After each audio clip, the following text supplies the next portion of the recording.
The great chamber of the Galactic Council stretched upward like the inside of a massive cathedral. Its walls made of living crystal that hummed with ancient energy. And within this sacred space, the fate of humanity was about to be decided by beings who had never truly understood them. High Arbiter Velketh stood at the central podium, his crystalline body catching the light from 1,000 floating orbs. And his voice echoed through the chamber like the sound of breaking glass as he read from the official decree that had taken the Council 3 years to prepare the species known as humanity, originating from the planet designated Earth in Sector 7 of the Outer Rim, has been found guilty of multiple violations against the Galactic Accord, he announced. And representatives from over 200 species leaned forward in their seats, eager to witness what they believed would be a moment of great drama. Ambassador Elena Vasquez sat in the human delegation's modest section, her hands folded calmly in her lap, her dark eyes watching the proceedings with an expression that revealed nothing of her inner thoughts. And beside her, her 2 aides shifted nervously in their seats. The charges were many, and Velketh read each one with obvious satisfaction. Humanity had refused to abandon their primitive currency systems in favor of the universal credit standard that every other species used without complaint. And this had made trade complicated and annoying for everyone involved. Humanity had declined to merge their small but surprisingly effective military fleet with the unified Galactic Defense Force, insisting instead on maintaining their own separate command structure. Humanity continued to develop and improve kinetic weapons, barbaric devices that used physical projectiles rather than the civilized energy weapons that all advanced species preferred, and they seemed almost proud of these crude instruments of destruction. Humanity had been caught conducting unauthorized research into dimensional physics, a field that the Council had declared forbidden after the catastrophe of Yell than 4,000 years ago. The list went on and on, each violation more damning than the last, and the other ambassadors nodded along with expressions of righteous disapproval. The Volthrani delegation, beings of living crystal like the High Arbiter himself, watched with cold satisfaction, for they had been the ones pushing hardest for humanity's removal. The Karathi, massive creatures that resembled mountains given life, rumbled their agreement with deep sounds that shook the floor. The Scythine, insectoid beings with gleaming black shells and clicking mandibles, could barely contain their excitement, for they had never liked the humans and their strange ways. When Velketh finished reading the charges, he looked directly at Ambassador Vasquez with what he thought was a generous expression. "The human delegation may now speak in their defense," he said. And every being in the chamber held their breath. This was the moment they had been waiting for. The moment when the humans would beg and plead and offer desperate concessions. The moment when these young upstarts would finally learn their place in the cosmic order. Elena Vasquez stood slowly, smoothing the front of her simple blue jacket, and walked to the speaking platform with measured steps that showed no hurry and no fear. She looked around the chamber, meeting the eyes of species after species, and then she smiled, a small, polite smile that held no warmth and no malice. "The human delegation has reviewed the charges presented by the Council," she said, her voice clear and steady, "and we acknowledge that we have indeed acted in the ways described." Murmurs of surprise rippled through the chamber, for they had expected denial and excuses. "However," Elena continued, "we do not believe these actions constitute violations, as humanity never agreed to the specific provisions cited, and our original membership terms explicitly preserved our autonomy in these matters." The High Arbiter's crystalline features hardened with displeasure, and he interrupted her with a sharp gesture. "The Council has ruled, Ambassador, and the interpretation of the Accord is not subject to debate from provisional members. So you may save your legal arguments for those who wish to hear them." Elena nodded once, as if she had expected nothing else, and when she spoke again, her voice was perfectly calm. Then humanity accepts the council's decision. Silence fell over the chamber like a physical weight. And for a long moment, nobody moved or spoke. The Scythian ambassador recovered first, her mandibles clicking with confusion as she said, "You accept the decision without protest or appeal." "That is correct," Elena replied. "You will not ask for reconsideration or offer modified terms." The Karathi representative rumbled, his massive form shifting with uncertainty. "We will not." The High Arbiter leaned forward, his crystalline eyes narrowing with suspicion. For this was not how the script was supposed to go, Ambassador Vasquez. "I do not think you understand the gravity of what has occurred here today, as your species is being expelled from the Galactic Council, stripped of all trading rights and diplomatic protections, and denied access to council space and resources." Elena's smile did not waver as she responded, "We understand perfectly, High Arbiter, and you have nothing more to say in your defense, no arguments to present, no bargains to offer. Earth wishes the Council continued prosperity and success in all its endeavors," Elena said, and she gave a small bow that was perfectly correct in its formality. "We thank you for the 43 years of provisional membership and the opportunities it provided, and we hope that all species represented here will find the peace and progress they seek." Then she turned and walked toward the exit, her two aides falling into step behind her, and her footsteps echoed in the stunned silence of the great chamber. The High Arbiter found himself calling after her, his voice sharp with something that might have been anger or might have been fear. "You are making a grave mistake, Ambassador, as isolation from the Council will doom your primitive species to irrelevance." Elena paused at the door and looked back over her shoulder, and for just a moment, something flickered in her eyes, something that the assembled aliens could not identify, but that made several of them feel suddenly cold. "Perhaps," she said simply, and then she was gone. The chamber erupted into confused conversation, with ambassadors turning to each other with expressions of bewilderment and concern. And the High Arbiter stood at his podium, trying to process what had just happened. The Velthrani ambassador approached him with crystalline features twisted in confusion. "That was unexpected," he said, stating what everyone was thinking. "I had prepared 17 different responses for their various likely appeals, but I had no preparation for simple acceptance. It must be a negotiating tactic," the Scythian ambassador clicked. But her voice held uncertainty. "They will send messages through back channels. They will try to make deals in secret, and we must be ready." But in her private thoughts, she felt a strange unease that she could not explain in the human shuttle bay. Elena Vasquez finally allowed her shoulders to relax as she boarded the transport vessel. And as the door closed behind her, a small smile crossed her face, this one genuine.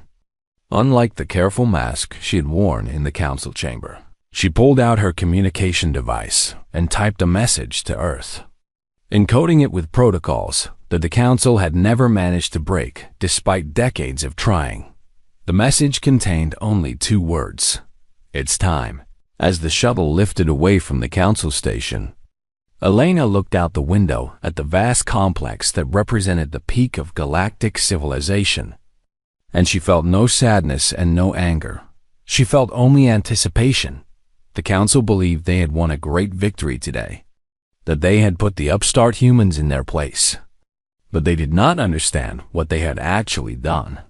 They had just removed every reason humanity had to hold back, and that, Elena knew, was exactly what Earth had been waiting for.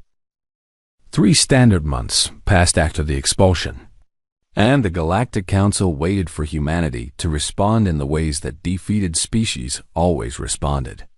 But what they got instead was something far more disturbing than any protest or threat could have been. They got silence. Intelligence Chief Sarath of the Karathi was the first to notice the pattern. and he brought his findings to an emergency meeting of the Council's Security Committee with a troubled expression on his massive stone-like face. Human merchant vessels have completed all existing contracts without incident, he reported, his deep voice rumbling through the chamber like distant thunder. They delivered every shipment on time, honored every agreement, and then simply did not sign new ones. The Security Committee consisted of representatives from the 12 most powerful species in the Council, and they listened with growing unease as Sorath continued his report. Human engineers working on Council stations and projects have submitted polite resignation letters citing personal reasons, and they have trained their replacements thoroughly before departing, and then they have returned to Earth without complaint or incident. That seems reasonable, the Velthrani representative said, his crystalline form flickering with uncertainty. What would you expect them to do after being expelled? I would expect anger, Sorath replied. I would expect sabotage or theft, or at the very least some heated words and hurt feelings. But there has been nothing of the sort. And that is what concerns me. He activated the holographic display in the center of the room, and a map of the galaxy appeared with human activity highlighted in blue. Watch what happens over the past 3 months, he said. And the committee watched as the blue markers began to disappear one by one, retreating from every corner of Council space like a tide going out. Within weeks, there were no humans left anywhere in the territory of any Council species, and the blue had consolidated entirely around a single point, the Sol system, humanity's home. They have recalled every single citizen, Sorath said. Every scientist, every merchant, every tourist, every student studying at our universities, and every worker employed on our stations. And they have done so without making any demands or even acknowledging that anything unusual is happening. The Scythian representative clicked her mandibles with what might have been amusement. Let them run home to their little planet, she said dismissively. What does it matter if they want to isolate themselves in protest? As they will come crawling back soon enough when they realize how much they need Council resources and technology. But Sorath shook his massive head slowly. There is more, he said, and his voice dropped lower as if he was afraid to speak the words too loudly. They are dismantling their jump gates. This statement was met with stunned silence, for jump gates were the foundation of interstellar civilization, the only way to travel between stars in reasonable time frames. And to destroy them was to cut oneself off from the galaxy entirely. That cannot be correct, the Velthrani representative said. No species would voluntarily abandon access to FTL travel, as it would be suicide for their civilization. I have confirmed it with 17 different intelligence sources, Sorath replied, and he brought up images on the display showing human ships, carefully taking apart the massive ring, structures that connected the Sol system to Council space. Every connection to Council space is being systematically removed, and based on their current rate of progress, the Sol system will be completely unreachable by conventional FTL within 6 months. The committee members looked at each other with growing concern, and the earlier satisfaction at humanity's expulsion began to curdle into something colder. This is madness, the Karathi delegate rumbled. What do they hope to accomplish by trapping themselves? Perhaps they are building new gates, someone suggested. Gates that connect the systems outside Council influence. But Sorath shook his head again. We have detected no new gate construction anywhere in human space. And their communication relays have also gone dark. Not destroyed, but simply switched off as if they no longer wish to speak with us or anyone else. He paused and looked around the room at each of the representatives in turn. I have studied humanity for many years, he said quietly. I have read their history and analyzed their psychology and tried to understand how their minds work. And I have never seen behavior like this from them. What do you mean? The Velthrani asked. Humans are loud, Sorth explained. They argue and complain and express their emotions freely and fight over small disagreements. And when they are wronged, they seek revenge or at least acknowledgement of their grievance. But they do not simply go quiet. Perhaps they are preparing something, the Scythian suggested. Though her earlier dismissiveness had faded. Some kind of attack or retaliation? With what? Sorth asked. They have no fleet capable of challenging even a single council species, let alone the entire alliance, and they have no superweapons that we know of. And they have no allies who might support them in a conflict. He brought up more data on the display. But here is what truly concerns me. As in the 3 months since the expulsion, human research output has increased by 400%. Research into what? The Karate delegate demanded. Everything, Sorth replied. Physics, biology, engineering, mathematics, artificial intelligence, dimensional theory, and dozens of fields I cannot even identify. And they are publishing none of it, sharing none of it, and hiding all of it behind encryption we cannot break. The room fell silent as the implications sank in. You think they are planning something, the Velthrani representative said slowly. I think they have been planning something for a very long time. Sorth corrected. And I think we just gave them permission to stop pretending. That night, the Scythian representative returned to her private quarters and did something she had never done before. In her long career of dismissing humanity as primitive and irrelevant, she pulled up everything the Scythian intelligence services had on human history, starting from their first contact with galactic civilization 50 years ago and going all the way back to their earliest recorded past. She read about how they had developed nuclear weapons while still fighting wars with propeller aircraft, splitting the atom before they had even developed computers. She read about how they had reached their moon within a single generation of achieving powered flight, pushing their fragile bodies into the void with rockets that were barely controlled explosions. She read about their wars, not with horror at the violence, but with a growing chill at the ingenuity and determination they showed in finding new ways to destroy each other. She read about their art and music and literature, and she saw patterns that she had missed before. A species obsessed with overcoming impossible odds, with fighting against fate itself, with refusing to accept any limit as permanent. By morning, she had not slept, and her black chitin had paled 3 shades from stress.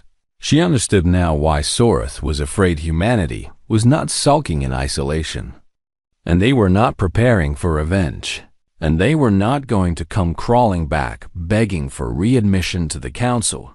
They were doing something else entirely, something that none of the older species had anticipated because it had never occurred to them that it was possible. They were leaving the game altogether, and the Scythian representative had a terrible suspicion that when humanity emerged from their silence, the Galactic Council would discover that the rules had changed in ways they could not imagine. 6 months after humanity's expulsion from the Galactic Council, a Velthrani research vessel called the Crystal Psalm became the first alien ship to discover what had really happened to the human race. And the crew of that ship would never be the same again, Captain. Thulver had been given what seemed like a simple mission by the Velthrani Science Ministry, as he was to survey the dead zone around the Sol system and catalog any resources that might be worth claiming now that the humans had abandoned their connection to civilized space. The journey to the Tifta edge of human territory took 3 weeks using the Council's jump gate network. And when the Crystal Song emerged at the last waypoint before the gap where the human gates had once been, Thulver expected to see nothing but empty space and perhaps some debris from the dismantled structures. What he saw instead made him doubt his own crystalline eyes. Captain, his sensor operator said in a voice that trembled with disbelief, I am detecting massive energy signatures in the Sol system. And I mean massive as in larger than anything in our databases. Thelver moved to the sensor station and looked at the readings himself. And his crystalline body flickered through several colors as he tried to process what he was seeing. "These numbers cannot be correct," he said. "Check your equipment." "I have checked 3 times already," the operator replied. "The readings are accurate. And there's something else that you need to see." She adjusted the sensors to focus on a specific region of space. And the main display showed something that should have been impossible. A human ship appeared out of nowhere. Not emerging from a jump gate, but simply existing where it had not existed a moment before. And it moved across the display and then vanished again in the same impossible way. "Where did it go?" Thelver demanded. "I do not know," the operator admitted. "It did not jump to another system because there was no energy spike from a gate activation. And it did not cloak because cloaking technology still leaves trace signatures. And it simply stopped being in one place and started being somewhere else." More ships appeared on the sensors, dozens of them, then hundreds, all moving in the same impossible manner and all completely ignoring the Velthrani vessel, observing them from the edge of the system. "What are they doing?" Thelver asked. His science officer studied the readings with growing amazement and finally looked up with an expression that mixed awe with terror. "They appear to be terraforming planets," she said. 6 of them simultaneously. And they are doing it with technology I cannot explain or even begin to understand. Thelver watched the display as massive structures assembled themselves around barren worlds. And he saw atmospheres forming where there had been only void. And he saw dead rocks transforming into living worlds in a matter of hours rather than the centuries that such projects normally required. "Hail them," he ordered. And his voice sounded strange even to his own ears. The communication officer sent standard greeting protocols on all frequencies. And for several long minutes, there was no response. And Thelver began to wonder if the humans were simply ignoring them. Then a face appeared on the screen. And it was unmistakably human, a young woman with brown skin and bright eyes, and a smile that seemed genuinely friendly. "Oh, hello," she said cheerfully. "You are the first council species we have seen in a while. And I was wondering when someone would come to take a look at what we have been up to." Thelver tried to gather his dignity and respond as a proper representative of the Velthrani. "People, I am Captain Thelver of the research vessel Crystal Song. And I am here on behalf of the Galactic Council to survey this region of space." "That is nice," the human said. And her smile did not waver. "My name is Maya, and I am part of the Solar Development Initiative. And we are just doing some light construction work today." "Light construction work," Thelver repeated, looking at the display that showed 6 planets being simultaneously transformed. "You are reshaping entire worlds." "Yes, we have gotten pretty good at it," Maya agreed. "We have been practicing a lot over the past few months. And you know what they say about practice." Thelver did not know what they said about practice. And he was not sure he wanted to know. "How are your ships moving?" he asked. Because this seemed like the most important question. You have no jump gates. And yet your vessels are traveling faster than anything in council records. Maya tilted her head as if considering how to explain something complex to a child. "We do not use jump gates anymore," she said. "Gates are kind of inefficient when you think about it, as they require fixed infrastructure, and they only connect specific points, and they use a lot of energy for relatively short distances. Then what do you use?" "We fold space," Maya said simply, as if this was the most obvious thing in the world. "Or maybe we step through it. Or maybe we convince the universe that we are already where we want to be. And honestly, the physics pretty weird, and I'm not the best person to explain it." Thelver felt his crystalline structure vibrate with something that might have been fear. The council banned research into dimensional physics after the catastrophe of Yelthin, he said. Entire star systems were destroyed by experiments in that field. Maya nodded with what seemed like genuine sympathy. We heard about that. And it sounds like whoever did those experiments did not really understand what they were working with. But we have had some time to figure things out. And it turns out that dimensional physics is actually pretty safe once you know what you are doing. How much time? Thelver asked, because something about her words did not make sense. You have only been isolated for 6 months, Maya laughed. And it was a warm and friendly sound that somehow made Thelver feel even more unsettled. 6 months is a lot of time when you are not being slowed down by regulations and committee meetings and having to explain everything to people who get scared by new ideas, she said. We have been very productive. She glanced at something off-screen and then looked back at Thelver with an apologetic expression. I have to go now because we have a lot of work to do. But you should probably head home before things get too busy around here.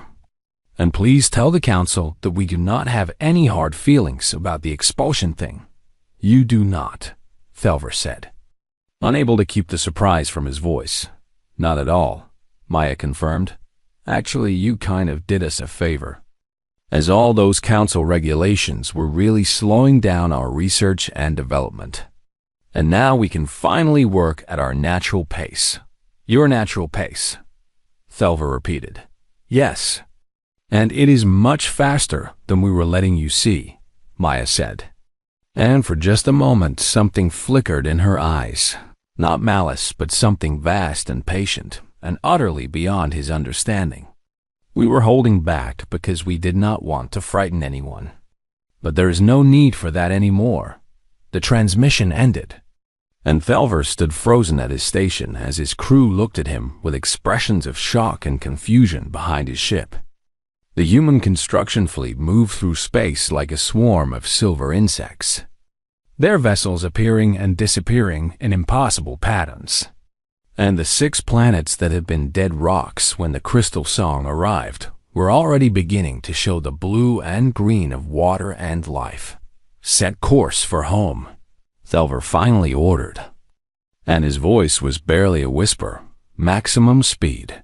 As the crystal song turned away from human space, Thelver found himself wondering what the council would do when they learned the truth. Humanity had not retreated into isolation, and they had not sulked or plotted revenge, and they had not even particularly cared about being expelled.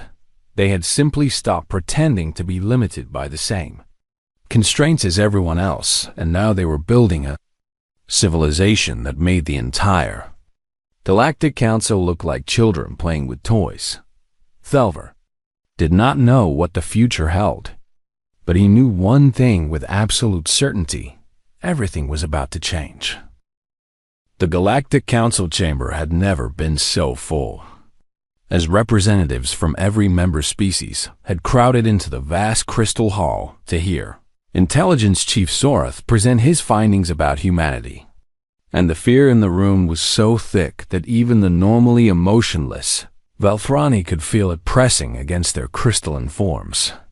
Captain Thelver's report had spread through council space like a plague. And in the weeks since the crystal song's return, panic had begun to take hold among species that had spent millennia believing themselves to be the most advanced beings in the galaxy. High Arbiter Velketh called the assembly to order with a sharp tone of crystal striking crystal, and the murmuring crowd fell silent as Sorath took his place at the central podium.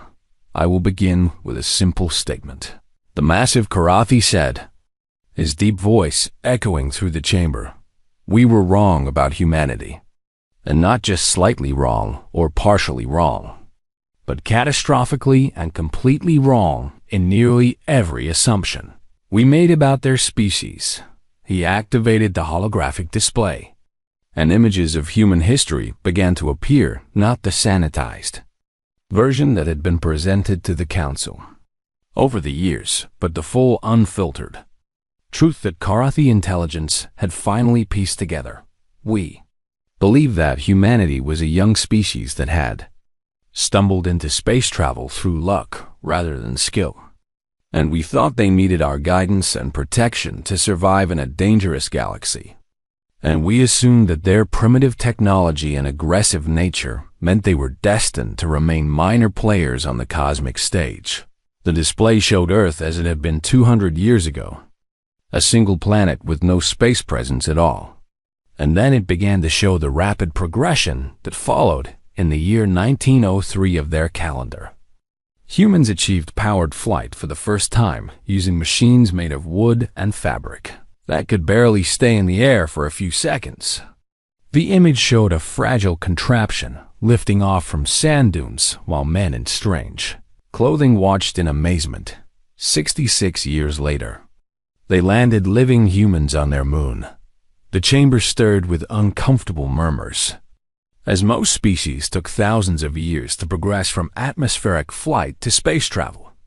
Not a single human lifetime, and during those 66 years, they also split the atom and created weapons capable of destroying entire cities, developed computing machines that could process information faster than organic minds, built a global communication network connecting billions of individuals, and fought 2 wars that killed hundreds of millions of their own kind. Soreth paused to let this sink in before continuing. We looked at their conflicts and called them barbaric, but we failed to see what those conflicts really showed us, which was a species capable of mobilizing their entire civilization for a single goal and achieving impossible things through sheer determination and willingness to sacrifice. The display changed to show graphs and charts that tracked human technological development over time. This is the standard development curve for a spacefaring species, Soreth said, indicating a gentle upward slope. It shows steady progress over millennia as new discoveries build on previous knowledge as society slowly adapts to change. Then a second line appeared on the graph, shooting upward at an almost vertical angle. This is humanity's development curve. Gasps and clicks and rumbles of alarm filled the chamber as the representatives saw what the data revealed. Their rate of advancement is not linear or even exponential in the normal sense, Soreth explained. It follows a pattern we have never seen before, where each breakthrough accelerates the pace of the next breakthrough, and the curve only gets steeper over time. But they were with us for 43 years. The Scythian ambassador protested, her mandibles clicking with agitation. We saw their technology, and it was only slightly more advanced than ours in a few areas. Yes, Soreth agreed, and his voice grew heavy with the weight of what he had to say next. Because they were holding back, the chamber fell silent again. We have analyzed human research patterns during their council membership, and we have found evidence of deliberate suppression and misdirection, as they published only a fraction of their discoveries, and they carefully calibrated their visible progress to remain just slightly behind the average council species. Why would they do such a thing? High Arbiter Velkith demanded. Because they were being polite, Soreth said simply. They did not want to frighten us or make us feel inferior, and they were genuinely trying to fit in and be good members of the galactic community. And so they held themselves back and matched their pace to ours. He brought up more images. These ones from Captain Thelver's encounter with the human ships. When we expelled them, we removed every reason they had to continue that restraint. And in 6 months, they have advanced further than we projected. They would advance in 2 centuries. The numbers on the display were staggering, showing human technology that exceeded council capabilities by orders of magnitude in nearly every measurable field. They have achieved practical dimensional folding for transportation, eliminating the need for jump gates entirely. And they have developed terraforming technology that can transform dead worlds in weeks rather than centuries. And they have created artificial intelligences that work alongside humans as partners rather than servants. And they have done all of this while apparently considering it routine progress. The Scythian ambassador rose from her seat with a clicking sound that indicated both fear and anger. "Can we fight them?" she demanded. "If we united the entire council fleet and struck now before they grow even stronger." Soreth turned to face her directly, and something in his expression made her take a step backward. "Ambassador, I need you to understand what I am about to tell you," he said slowly. "The humans are not building warships because they do not need to. As their construction vessels and science ships and cargo haulers are all so far beyond anything we possess that our entire combined military would pose no threat to them whatsoever." He paused and then continued with even greater weight in his words. "We are not their enemies, and we are not their rivals, and we are not even significant enough to be considered obstacles. As to them, we are simply neighbors who happen to live in the same galaxy." "Then, what do they want?" the High Arbiter asked, and his crystalline voice cracked with something that might have been despair. "Revenge for the expulsion, conquest, domination." "No," Soreth said, and this seemed to disturb him more than anything else. "Based on all available intelligence, they do not want anything from us at all. And they are not angry about being expelled. And they are not planning to punish us or rule over us. Then what are they doing?" Soreth brought up the final piece of data, showing the trajectory of human expansion and development projected forward over the coming years. "They are leaving," he said. "Not the galaxy exactly, but they are leaving us behind, as they have found something out there in the depths of space that interests them more than we do. And they are building toward goals that we cannot even comprehend." The chamber sat in stunned silence as this truth settled over them like a weight. They had spent millennia believing themselves to be the pinnacle of intelligent life in the universe, the wise elders who guided younger species toward civilization. And now they were learning that they had been passed by without even knowing it. A species they had dismissed as primitive and aggressive had been quietly humoring them the entire time, playing along with their rules and respecting their customs and pretending to need their help. And now that species was ascending to heights that the council could barely imagine, "What do we do?" someone finally asked. And the question hung in the air like a desperate prayer. Soreth had no answer to give them. He had spent his entire career studying threats and developing strategies to counter them. But this was not a threat in any sense he understood, and there was no strategy that could close the gap. Between what the council was and what humanity had become, all they could do was watch and wait and hope that the humans remembered them kindly. Because if humanity ever decided that the Galactic Council was a problem rather than a curiosity, there would be absolutely nothing anyone could do to stop them.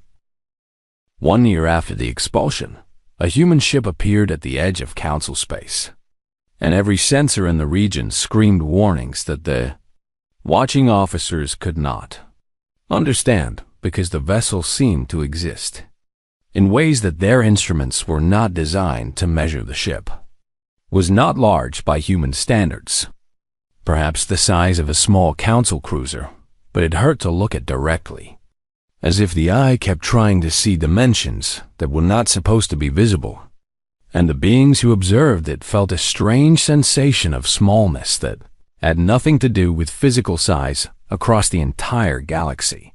Every communication system capable of receiving transmissions suddenly activated at the same moment, and a face appeared on screens and displays and holographic projectors in every council station and ship and planet. It was Ambassador Elena Vasquez, though she looked different than she had a year ago, as there was something in her eyes that suggested she had seen things that had changed her in fundamental ways.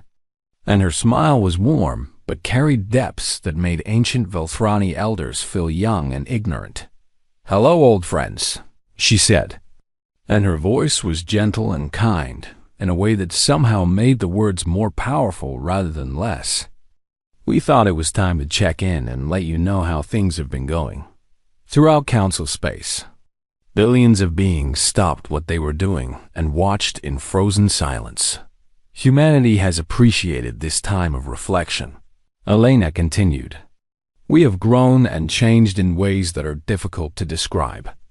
And we have discovered things about the universe that have given us new purpose and new direction. She paused and seemed to look directly at each viewer simultaneously, as if the transmission was somehow personal to every single being who received it. We have decided that holding grudges is not a very productive use of our energy, and we want you to know that we do not blame you for the expulsion, as you were acting according to your nature and your understanding of the universe. And we cannot fault you for being what you are. In the council chamber, High Arbiter Velketh watched with crystalline tears forming in his eyes. Though he could not have explained why we are going somewhere now, Elena said, and excitement crept into her voice despite her obvious efforts to remain calm. Somewhere far and strange and wonderful, as we have found things at the edges of reality that call to us, and we cannot resist the urge to explore and discover and grow. She smiled, and it was the smile of a parent watching children take their first steps. But we remember our time with you, and we remember the good moments and the genuine friendships that some of us formed. And we do not want to simply vanish without offering you a choice. The transmission shifted, and behind Elena, viewers could see glimpses of something vast and beautiful. Structures of light and energy that stretched across distances too large to comprehend. And beings that might have been human or might have been something more moving through spaces that followed no rules. The council species understood. This is an invitation, Elena said. Not to join our council because we do not really have councils anymore, but to come with us if you want to see what we have built and help us build more. To grow alongside us as we reach for things that none of us ever imagined. She spread her hands in a gesture of welcome that transcended cultural boundaries. You pushed us out because we were different. And that is okay because we understand fear. And we understand the comfort of things staying the same. And we understand how threatening change can feel when you are not ready for it. Her expression softened with compassion. But we are offering something better than fear now. And we are offering wonder, as the universe is so much bigger and stranger and more beautiful than any of us ever dreamed. And there is room for everyone who wants to be part of discovering it. In stations and ships and cities across council space, beings looked at each other with expressions that mixed terror and hope and longing. The gate will stay open for 1 standard year, Elena said, and the transmission showed coordinates that led to the edge of human space. Anyone who wants to come is welcome regardless of species or history or what you might have said about us in the past, as we have no interest in revenge and no desire to punish those who treated us poorly. She paused, and when she spoke again, her voice was thick with emotion. And to those who choose to stay behind, we wish you well, truly and sincerely, as the stars are vast enough for everyone, and your path is your own to walk, even if it takes you somewhere different than ours. Be kind to each other, she added softly. Be curious about the universe around you, and do not let fear prevent you from reaching for things that seem impossible, because we have learned that impossible is often just another word for not yet. The transmission flickered, and Elena smiled one last time. Goodbye, old friends, and thank you for 43 years of memories, both good and bad. As they helped make us who we are today, the screens went dark, but the coordinates remained burning in the minds of every being who had witnessed the message in the council chamber. Silence reigned for a long moment, and then the Velthrani ambassador rose from his seat and began walking toward the exit with steady, determined steps. Where are you going? The High Arbiter demanded, his voice sharp with confusion and something that might have been envy. The Velthrani turned, and for the first time in his long life, there was something like hope shining in his crystalline eyes, something that made him look young despite his centuries of age. I am going to see what is on the other side of that gate, he said simply. I am going to discover what they have found and learn what they have learned. And I am going to stop being afraid of change. You cannot simply abandon your position, the High Arbiter protested. You have responsibilities and obligations to your species and to the Council. The Velthrani ambassador laughed, and it was a sound that his colleagues had never heard from him before. My species spent 10,000 years believing that we had reached the peak of what was possible. And now I have seen proof that we barely understood the first steps of the journey. And you want me to stay here and attend committee meetings? He shook his crystalline head with something like pity. You can stay if you want to. And you can pretend that nothing has changed. And you can tell yourself that the humans are dangerous or foolish or headed for disaster. But I am done pretending. He resumed his walk toward the exit. And before he reached the door, another representative stood up. And then another, and then a dozen more. Beings from species that had been rivals for millennia, now united by a single shared desire. They wanted to see what lay beyond the gate. They wanted to grow in the weeks that followed. Ships began streaming toward the coordinates that Elena had provided.